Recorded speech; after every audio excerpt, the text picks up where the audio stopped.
(6월) 미 CPI 소비자 물가 지수가 3%로 대폭 진정돼 9월 기준금리 인하가 가시화되고 있습니다. 올해 미국에서 가장 비즈니스하기 좋은 주로 버지니아주가 선정됐습니다. 트럼프 공화당 진영이 획기적인 세제 전면 개편안을 담은 프로젝트 2025를 제시해 관심을 모으고 있습니다. 갓 대학을 졸업한 사회초년생들이 생활하기 가장 적합한 도시들 1위는 랄리, 2위는 볼티모어, 3위는 어스틴으로 조사됐습니다. 8월 영주권 문호에서는 가족이민 2개 범주를 제외하고 가족이민과 취업이민의 승인율과 접수율이 전면 제자리했습니다. 시청자 여러분 안녕하십니까? 워싱턴 뉴스 투데이입니다. 미국의 6월 CPI 소비자 물가 지수가 3%로 대폭 진정돼 9월 기준금리 인하가 가시화되고 있습니다. 9월 18일에 첫 기준금리를 인하하면 12월에도 한 번 더 내려 올해 2번 인하로 다시 늘어날 것으로 예상되고 있습니다. 한면태 기자가 보도합니다. 미국이 고물가 고금리의 이중고에서 서서히 벗어나기 시작할 것으로 기대되고 있습니다. 미국의 6월 CPI 소비자 물가가 3%로 대폭 진정돼 9월 기준금리 인하가 가시화되고 있기 때문입니다. 대도시 물가를 보여주는 6월의 CPI 소비자 물가 지수는 전달보다는 0.1% 하락했고 전년보다는 3% 인상으로 대폭 진정됐습니다.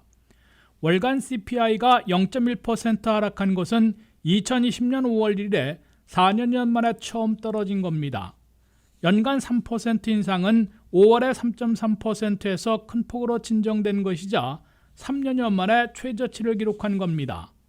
변동이 심한 식품과 에너지 가격을 제외한 코어 CPI, 즉 근원 소비자 물가는 5월에 3.4%에서 6월에는 3.3%로 소폭 둔화됐습니다.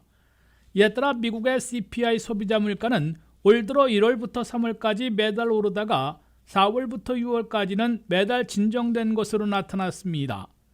CPI 소비자 물가가 6월에 큰 폭으로 진정되자 연방준비제도가 9월 18일부터 첫 기준금리 인하에 나설 수 있게 된 것으로 미 언론들은 일제히 보도하고 있습니다. CME 그룹의 투자자들은 9월 18일에 연준이 기준금리를 0.25포인트 내리기 시작할 가능성이 무려 83%에 달할 것으로 내다보고 있습니다. 투자자들보다는 신중하게 예상해온 경제 분석가들의 대부분도 9월 기준금리 인하가 가시화되고 있는 것으로 간주하고 있습니다. 9월 18일에 기준금리를 내리기 시작하면 11월 7일에는 건너뛰더라도 12월 18일에 한 번 더 0.25포인트 더 인하하게 될 것으로 다수의 경제 분석가들과 투자자들은 예상하고 있습니다. 그럴 경우 연준은 올해 기준금리 인하 횟수를 3월에는 3번 해서 6월에는 단 한 번으로 축소했으나 9월에는 다시 2번으로 늘리게 될 것으로 다수의 경제 분석가들은 예측하고 있습니다. 따라서 미국의 기준금리는 9월에 0.25포인트 내려 5 내지 5.25%가 됩니다. 12월에는 0.25포인트 더 내려가 4.75 내지 5%로 근 1년 반 만에 5% 아래의 기준금리 시대에 접어들게 됩니다.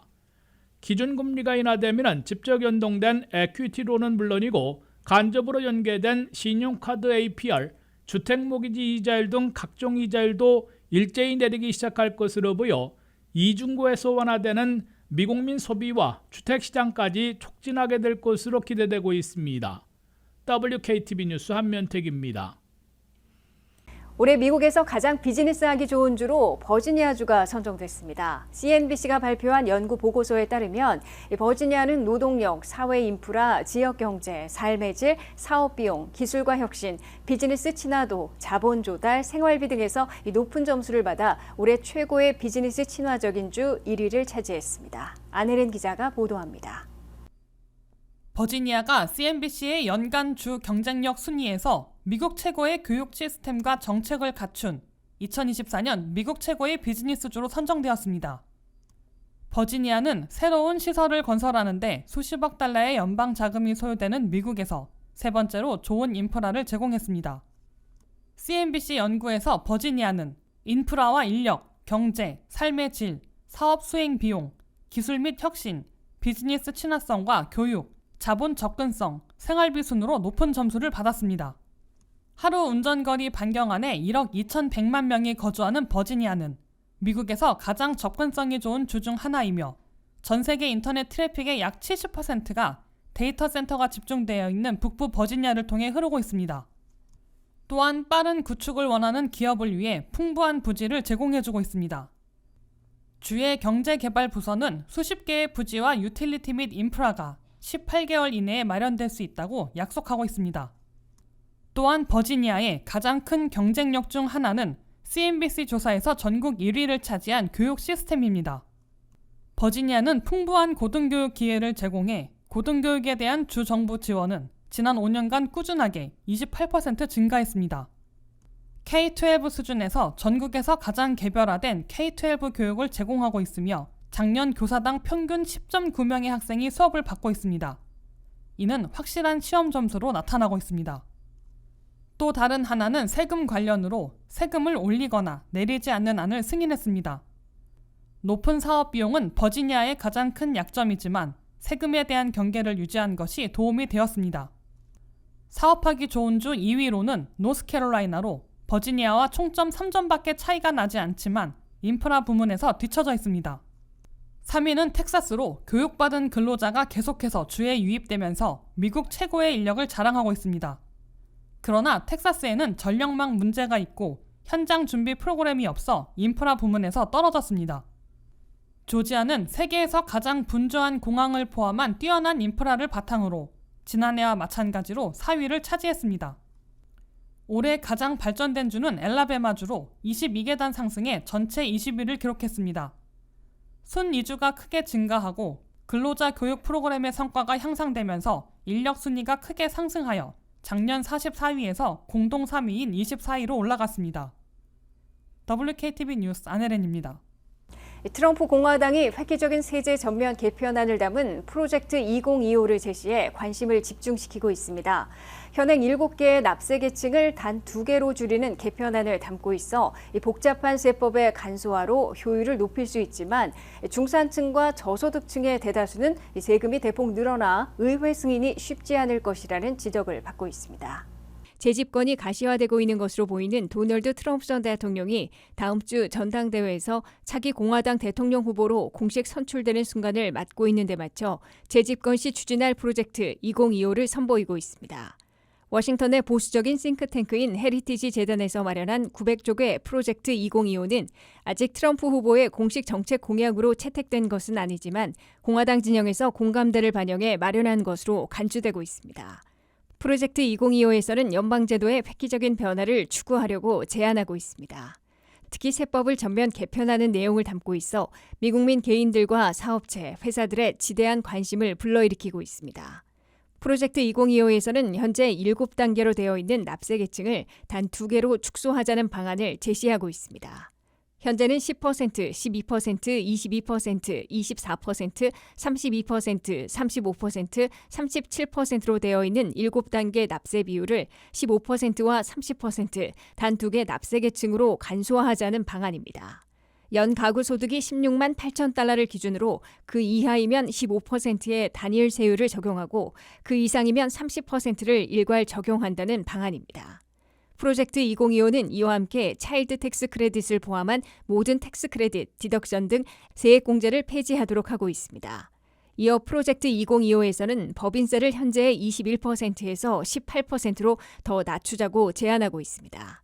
도널드 트럼프 전 대통령은 독자적인 아젠다 47을 보유하고 있어 프로젝트 2025를 재집권 시에 정책 공약으로 채택할지는 아직 확실하지 않지만 공화당이 11월 선거에서 백악관과 연방 상하원을 독차지할 경우 세제의 전면 개편 등 획기적인 변화를 가져올 프로젝트 2025를 기반으로 추진할 것으로 예상되고 있습니다.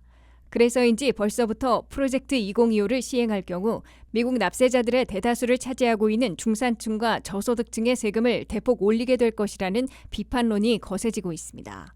CBS 뉴스에 따르면 프로젝트 2025에 따라 연소득 16만 8천 달러 이하에게 15%의 세율을 적용하게 되면 현재 10%와 12%를 내던 중산층, 저소득층이 15%를 일괄 적용받아 가구당 연 2,600달러의 세금이 늘어날 것으로 추산되고 있습니다.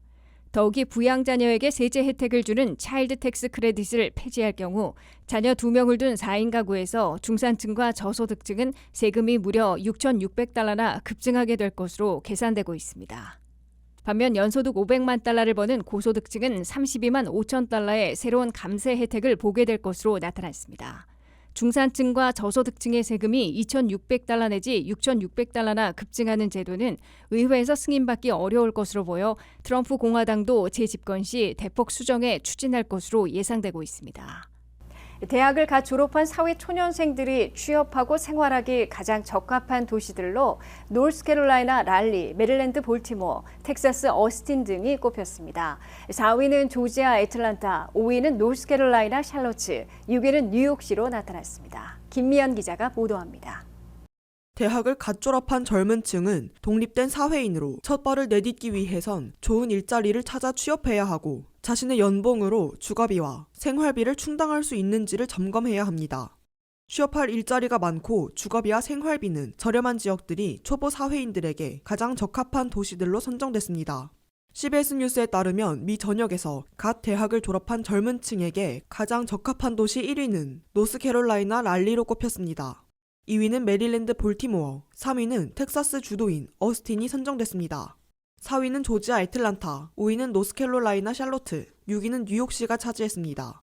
7위는 캘리포니아 샌프란시스코, 8위는 오하이오 클리블랜드, 9위는 테네시 내쉬빌, 10위는 인디애나주 인디애나폴리스가 꼽혔습니다. 이에 비해 워싱턴 DC는 최적의 도시 13위, 로스앤젤레스는 14위에 올라 비교적 호평을 받고 있습니다. 상위권에 드는 대도시들은 무엇보다 취업할 수 있는 일자리가 많기 때문에 갓 대학을 졸업해 사회생활을 시작하는 젊은이들을 끌어들이고 있는 것으로 해석됩니다. 그리고 랄리와 어스틴, 애틀란타 등은 렌트비를 비롯한 주거비와 생활비도 상대적으로 저렴한 것으로 나타났습니다. 상위권에 든 샌프란시스코, 뉴욕시, 워싱턴 DC와 로스앤젤레스 등은 주거비와 생활비가 비싼 편이지만 연봉이 상대적으로 높기 때문에 대도시 생활을 원하는 젊은 층이 선호하는 것으로 분석됩니다. 반면 갓 대학을 졸업한 초보 사회인들에게 가장 적합하지 않은 도시들을 보면 최악의 1위에는 뉴욕주의 로체스터가 오명을 썼습니다. 2위는 버지니아 비치, 3위는 루지애나 뉴올리언스가 환경이 그리 좋지 않은 것으로 꼽혔습니다. 최악의 4위에는 캘리포니아 프레스노, 5위는 오레곤주 포트랜드, 6위는 오클라호마시 순으로 나타났습니다. 커네티컷 하트포드는 가장 적합하지 않은 도시 7위에 선정됐습니다. 최악의 8위에는 테네시 멤피스, 9위에는 워싱턴주 시애틀, 10위에는 유타주의 솔트레이크시티가 꼽혔습니다. 포틀랜드와 시애틀 지역에는 첨단 기업들의 고액 연봉 일자리가 많이 있으나 취업하기가 어려운 데다가 주거비와 생활비가 비싸 초보 사회인들에게는 벅찬 도시들로 꼽힌 것으로 보입니다. WKTV 뉴스 김미현입니다. 8월에 영주권 문호에서는 가족이민의 2개 범주 접수일만 진전됐을 뿐 가족이민과 취업이민의 승인일과 접수일이 전면 제자리했습니다. 한 회계연도를 한 달 남겨두고 있기 때문에 9월 문호까지 답보 상태가 지속되다가 새 회계연도를 시작하는 10월 문호에서 풀릴 것으로 예상되고 있습니다. 류령화 기자의 보도입니다. 가족 또는 취업 이민으로 미국 영주권을 신청 중인 이민 희망자들이 대부분 8월 한 달 동안 폭염 속에서 답보 상태를 겪게 됐습니다. 국무부가 11일 발표한 8월의 비자 블러틴에 따르면 가족 이민과 취업 이민의 승인일과 접수일 가운데 가족 이민 2개 범주의 접수일만 진전됐을 뿐 다른 범주들은 모두 제자리 걸음했습니다. 취업 이민에서 박사급이 신청하는 1순위의 승인일과 접수 가능일은 연속 오픈됐습니다. 석사 이상 고학력자들이 신청하는 취업이민 2순위의 최종 승인일은 2023년 3월 15일, 접수 가능일은 2023년 3월 22일에서 동결됐습니다. 취업이민 3순위 학사학위 이상과 숙련직에선 최종 승인일이 2021년 12월 1일, 접수 가능일은 2023년 2월 1일에서 제자리에 전달의 대폭 후퇴를 피하는 데 만족해야 했습니다. 취업이민 3순위 비숙련직의 경우 최종 승인일이 2021년 1월 1일, 접수 가능일은 2021년 1월 8일로 전달과 같게 나왔습니다. 취업이민 4순위 종교이민의 최종 승인일은 2021년 1월 1일, 접수 가능일은 2021년 2월 1일에서 동결됐습니다. 취업이민 5순위 투자이민은 승인일과 접수일이 모두 계속 오픈됐습니다. 비시민권자의 21세 이상 성년 미혼 자녀들이 대상인 가족이민 1순위는 최종 승인일이 2015년 10월 15일, 접수 가능일은 2017년 9월 1일에서 제자리했습니다.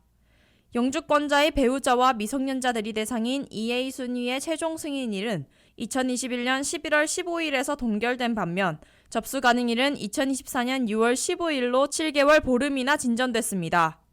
영주권자의 성년 미혼 자녀인 2순위 B는 승인일이 2016년 5월 1일, 접수일은 2017년 1월 1일에서 제자리했습니다.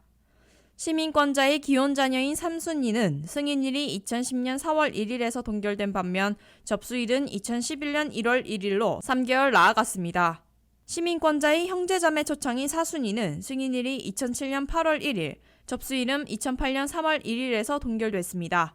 WKTV 뉴스 류령아입니다.